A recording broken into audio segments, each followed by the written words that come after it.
Hello and welcome to the Rabyd Atheist. I'm Rabyd, a former pastor turned atheist, now compassionate anti-theist. Welcome to my channel. If you want to learn how to support the channel and its mission to normalize atheism and deconversion, stay tuned to the end of the video. Today I'll be continuing to look at the list of things Jim Palmer, a former megachurch pastor, says the religious establishment does not want you to know. Today we are looking at number 10. Jim Palmer writes this: becoming less religious cannot save us. In fact, being against religion can become its own fanaticism. Becoming less religious will simply force us to perpetuate compassion and cruelty in the name of something else. Secular societies that actively suppress religion have proven no more just or compassionate than religious societies that suppress secularism or free thought. This is because neither religion nor the lack of religion solely nullifies our human potential to act out of ego, greed, fear, hostility, and hatred. This is one point where I think I have a point of a contention with Mr. Palmer, and I think I want to point out first where I agree with him, and then I want to talk about where I disagree with him. I do agree that becoming less religious will not save us. Becoming less religious really gets rid of the idea of needing to be saved in the first place. Okay, I think this might be a point of where I diverge in how I look at it from Mr. Palmer, and this is where I kind of look at it in a different way, in the sense that once I lost the notion that humanity needs to be saved from something, it got rid of the idea of humanity needing to be saved in the first place. We have our problems and we need to solve them, but this idea of humanity needing salvation in the first place disappears when you become less religious. When you lose this whole idea that humanity has a problem with God and its sin, and you lose the idea of even bad karma versus good karma, when you lose the idea of all that stuff. Whenever you look at humanity, okay, humanity is what it is, instead of saying, okay, humanity needs to be saved, or it needs to, I look at it more, I guess, as humanity has great potential, and then we need to find ways to bring out that potential. I don't know if we need to be saved so much as we need to be encouraged to be better. And I think that's a different view, but I agree that it's not, becoming less religious isn't going to save us, because the idea of humanity needing to be saved is kind of a null starter for me, because I don't really think humanity needs to be saved. I also agree that people can indeed perpetuate compassion and cruelty by other ideologies. I look at many ideologies. Any ideology can be used for cruelty, okay? Any political party, any philosophical framework can cause one to be even more evil, if you want to say that. It's not a question of ideology, although I will say that there are some ideologies that is very hard to perpetuate cruelty out of. Okay, in fact, that's why I've adopted some of the ideologies that I have.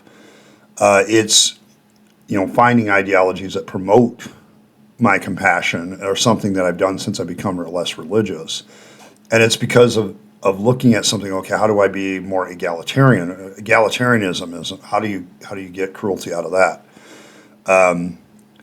Other than to say, well, if you have a definition of what being equal is, that actually really, it becomes the Animal Farm axiom, all animals are equal, but some are more equal than others. It's the some are more equal than others that leads to the cruelty. Get rid of that and try to really live everybody's equal. That's a different story. I mean, how do you it becomes hard to justify, okay? And I think that's something that ideologies can all do. Agreed. I also agree that forcing religion onto people can be just as harmful as religion. I look at some of the countries in the world, say China, for example, that have actively promoted atheism and pushed, that on there. That nation has many underground religious movements that are probably more popular because they choose to suppress religion. I agree that can be just as harmful, okay? Because if you're locking people up for being religious, then you're no better than the religious people that lock people up for being non-religious. There's no differentiation, okay? And that's where it's different, okay? I don't know of, one of the things I would disagree, I don't know of too many nations that lock you up for having free thought about religion. Okay, I don't know of too many that do that. But I do know that, some religious groups in certain countries are repressed by the government that is non-religious. So that, yes, I agree with that. But here's where I'm going to disagree. I would have to ask Mr. Palmer if he's bothered to do a study on nations that have willfully, of their own volition, people in them willfully of their own volition, have been allowed to freely address the religious question. And in so doing, they become less and less religious. Because that puts a different dynamic than what he's talking about on there. Because he's talking about forcing people. Well, what if it's not forced? Does it create a better society? What if a person chooses willfully to not be religious anymore? Does that make them better? He's dealing with forcing religion on people versus forcing non-religion on people. Okay, well, we can all agree that perhaps the forcing part is the problem and not the religion, non-religion. But what about if we take the force part out, give people the options, and then they become less religious over time? What effect does that have on their life? And is it positive or negative? What if we make it free will and volitional? Okay, and free will, I mean free choice. What if we do that? What happens to those societies? What happens to those people? What we see is actually people get better. Okay, it's almost like removing the toxicity that religion promotes out of people's lives suddenly makes them less toxic. And this is why I became an anti-theist. Okay, I'm a compassionate anti-theist, and a lot of people have trouble with those two words put together.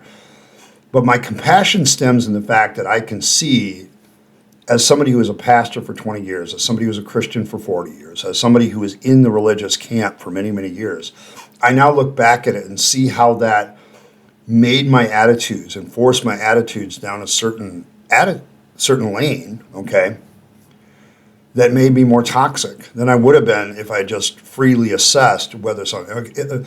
I'm going to use like LGBTQ as a good example for me, and this happens with a lot of people who become less and less religious.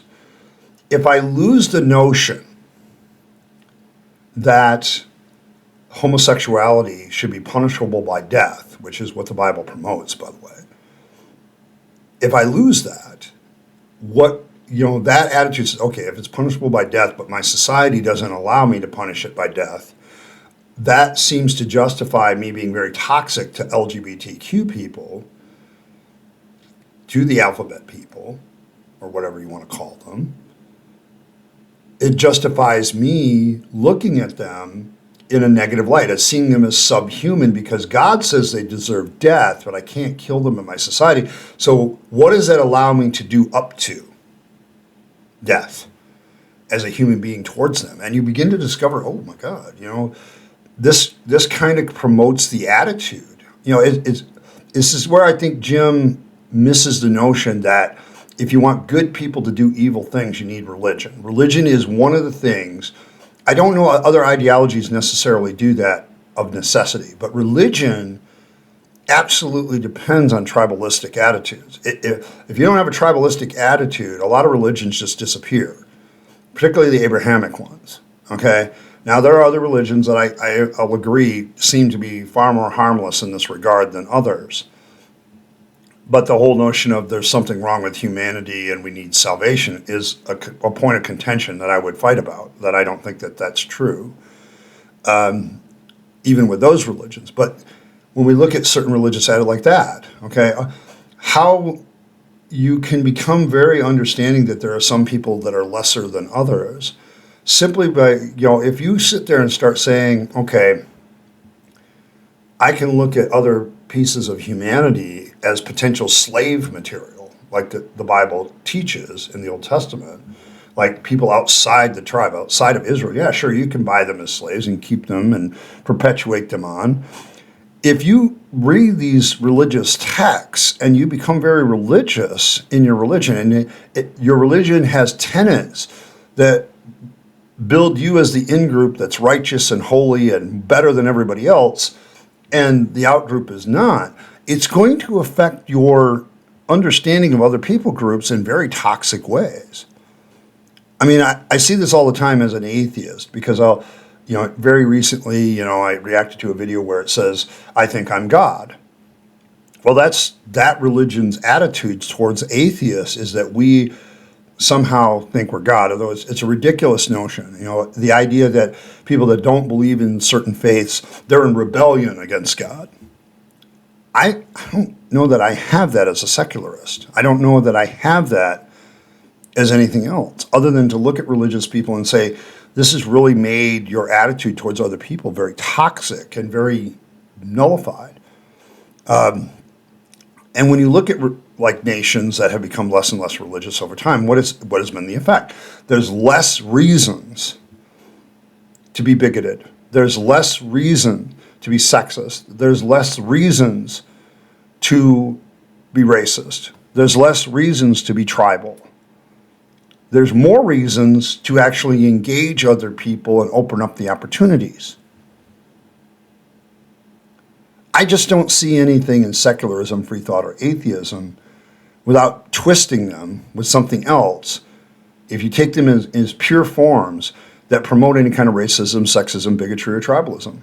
And it is reflected in the fact that these nations that become more secular, these nations that allow more free thought on your own, allow more choices, that get rid of the notion of an overboss known as God telling you what to do, that despite what your society says, that you built this wonderful, peaceful society, all of a sudden you don't have any reason to go to war with the other tribe that has another religion, because it's stupid to fight over religion.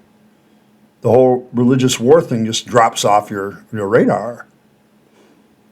I don't look at it the way Palmer does. I look at religion as a toxin, okay? It's a sweet toxin. It promotes, it gets into your system by making a whole bunch of promises and exaggerated claims. It truly, genuinely is snake oil. That within the snake oil is a small amount of toxin, and it turns you into a lesser person. And while I agree that totalitarianism is an ideology that kind of acts like that in the name of politics, fascism, the same thing. When you force people and you control people and force them down a certain path, that's the problem, okay? But when a person willfully walks away from their religion, I have countless testimonies of how they've had different attitudes toward different people groups. They've learned to love other people groups. They don't look at in-group, out-groups as the same. We're inherently tribalistic, so we're going to find something else to be tribalistic about, but it means we have one less thing to do it. It's like having a chemical compound that you have three things that if you mix them together, all of them are volatile. Okay, they could all explode or do something bad by themselves, but if you put them together, it has even more potential to do so. But you get rid of one of them. Okay, all three of them together make a very volatile compound, but if you pull the one out, then it's less volatile. It's like, okay, I do this medicine that I used to do to help certain medical conditions, and then we find out that one of the things in it is toxic and can cause problems. So if we just remove that, it becomes less toxic and more helpful. That's, to me, what removing religion is. Okay, because to me, there's an inherent toxicity to religion that causes a person to be bigoted to people he normally wouldn't be bigoted to. It causes you to have negative attitudes towards other people groups simply because God says so. And if a person willfully chooses to walk away from religion, I have noted in myself, I've noted in many people who come to this channel who talk about it, they have become less toxic towards others. I am a compassionate anti-theist. I am not against theists, people that are theists. What I'm against is theism. What I'm against is these notion of these beliefs that lead to this kind of bigotry and other stuff. In secularism, I don't see that. Secularism says, let's put aside the religion and work together to build a better society. I don't see that in free thought. Let's quit forcing our brains down certain theological paths that we always have to go down because we have to believe in God. Let's get away from that. We can consider whether to believe in God. We consider whether not to believe in God. We can do it all. We can include every idea. I don't see that in atheism, because atheism just says, I don't believe in God. How do you get from I don't believe in God to some form of tribalistic hatred? You might get to tribalism, where atheists, by their nature, because we're a social species, band together out of a survival instinct, because we do get hammered all the time by theists.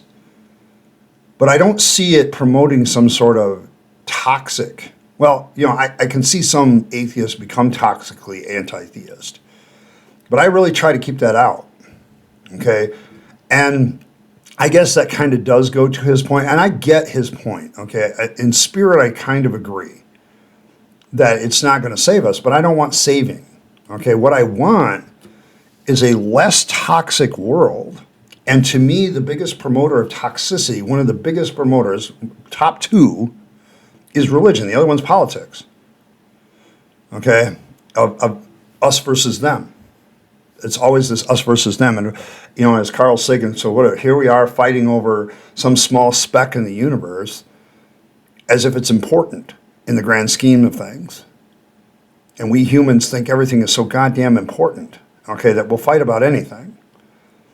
And to me, my anti-theism is, I want to tell people you're eating or drinking poison, and if you stop, you'll feel better. Okay. Does it, I get that human beings have this compassion to be good or evil in and of themselves, okay? But name me something that more promotes good people doing evil shit than religion. Name it for me. And this is where I have my point of contention with Jim Palmer. I do think being less religious will make this a better world, because it'll be removing the poison of wishful thinking, the poison of this ideology of I'm saved, so therefore I am better than you, okay? Because that Christianity, Islam, all of them have that attitude. The Abrahamic religions certainly have it.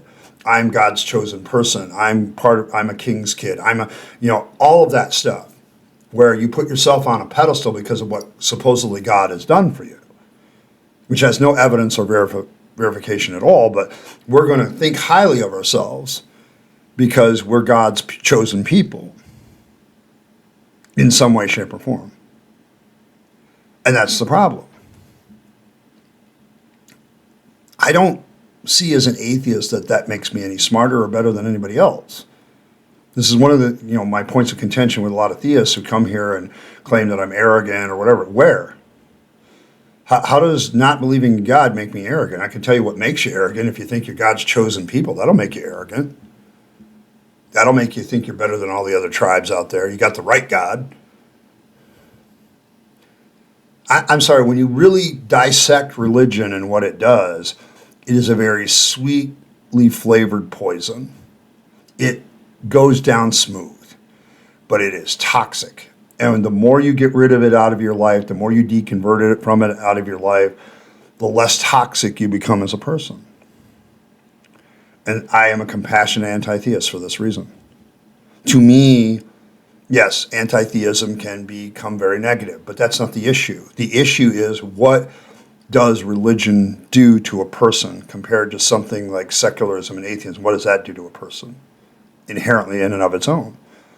I don't see anything in secularism that says I'm better because I'm the secular tribe and nobody else is. I don't see anything in atheism that says because I'm an atheist I'm a better person per se. I think I lose the toxicity of adding religion. It's like you have these 20 things in your life and one of them causes you to be more toxic. Well, if you toss it, are you not going to be less toxic? And that's the contention. Okay, and so I think me and Mr. Palmer would have to have a good discussion about this one, because I would want to bring up the nations that have willfully become more secular and what the effect has been on their nation, which has been for the most part, positive. Because they've gotten rid of these toxic elements that cause them to go to war with other nations. It causes them to look at the people within them as lesser because they're not them. You start to lose the racism, the sexism, all the real negative things that come from getting rid of your religion, right? Negative, quote unquote, sarcastic, flag waved. My issue at this point would be, Mr. Palmer, can you tell me how certain ideologies inherently lead that way and how others don't?